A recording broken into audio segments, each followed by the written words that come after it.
Blessings in the name of Jesus. I'm Ted Wright, the moderator of the Staffing Process Advisory Team, and we're here to give you a summary of our summer series of collective conversations.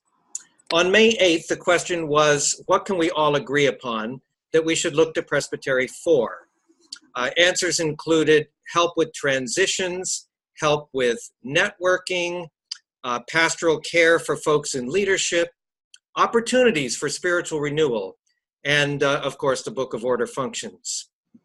On June the 12th, the question was, so what would a stronger presbytery then look like? Practical ways to implement some of the priorities from the 8th of May.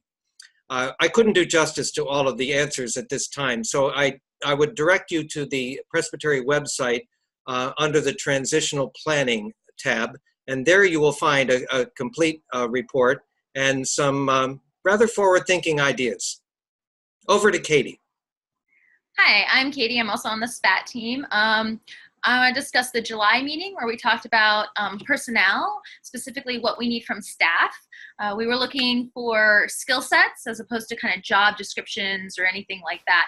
And the things that rose up was a continuation of a lot of the conversation we've already been having, most especially pastoral care for pastors and churches, visioning skills, worship leaders, connectional people who can connect between churches and other levels of the church, the synod and the national level at GA. Also the ability to be present, especially on Sundays, be the representative of the presbytery. Also talked about the need for office and administration skills, the financial stuff that has to get done. And of course, we talked about the stated clerk, which is necessitated by the Book of Order. But we talked about there's a lot of ways of doing that, making a part-time job or combining it with another thing, depending on the skill sets that we're going to be putting together. We also discussed that it's really important that the presbytery is able to answer questions, and some of that might involve having some really good referrals if people want counseling or coaching or anything like that. So that's kind of the skill set that came forth from that conversation. Hi everyone, Samantha here with Katy. On August 14th, we held our fourth convocation. This one was focused on finance specifically. The central question that we were asking everyone in attendance was, what is an appropriate level or dollar range for Albany Presbytery to invest in staff? Before the body broke into small groups for discussion, we had Tom Gregg and Bill Hasselbarth of Budget and Finance there, and they provided us with a crash course in the current presbytery finance and budget trends of the last few years. As currently requested by the various committee chairs, next year's budget is set to operate at a deficit of $42,000.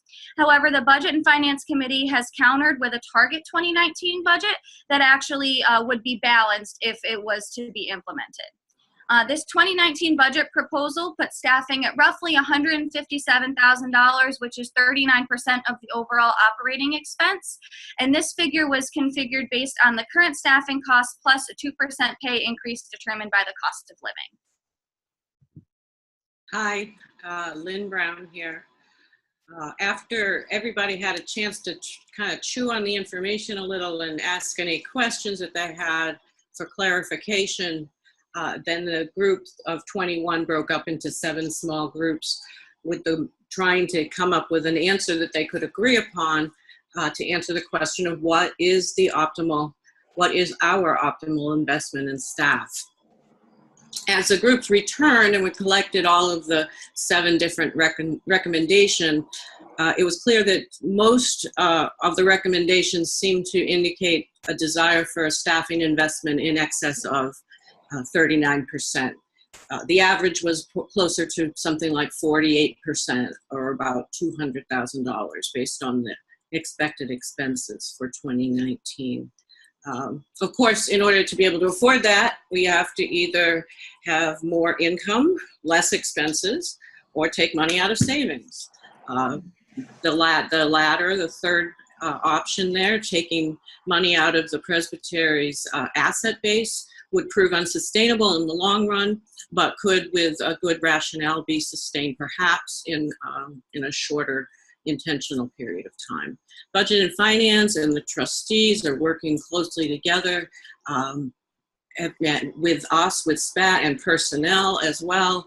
And everybody seems to be working together really well with a good level of trust. And they'll all continue to work towards the best possible proposal for the Presbytery for the 2019 budget. Terry is going to take it from here to give you a glimpse of what's coming next. Hi, I'm Terry Diggory. As Lynn said, I'm going to be moderating the next convocation on September 11th, and I'm especially excited about the topic for this convocation, which is relationships. How can we support each other?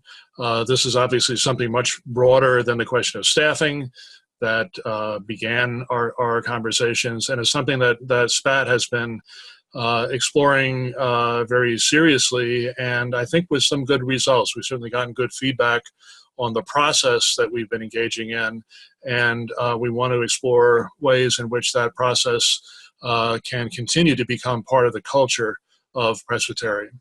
So please join us for that conversation on September 11th, and remember that we also have a Presbytery meeting on September 15th.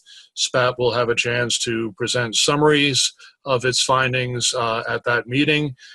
All of you who attend that meeting will have a chance to ask questions, to offer your feedback, and it will be a time of some important stock taking and hopefully making some good decisions about where we're going to go from here.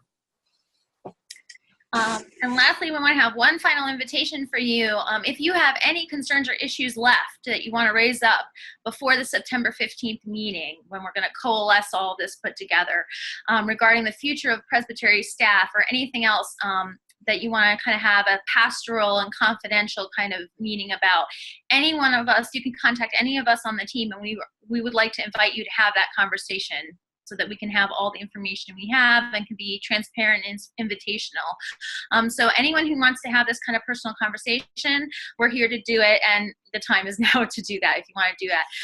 Thanks from all of SPAT. You know, we're here serving you, and so, you know, it's Katy Stenta, that's me, Lynn Brown, Terry Diggory, Samantha Brewert, and Ted Wright. Thank you, and go in peace.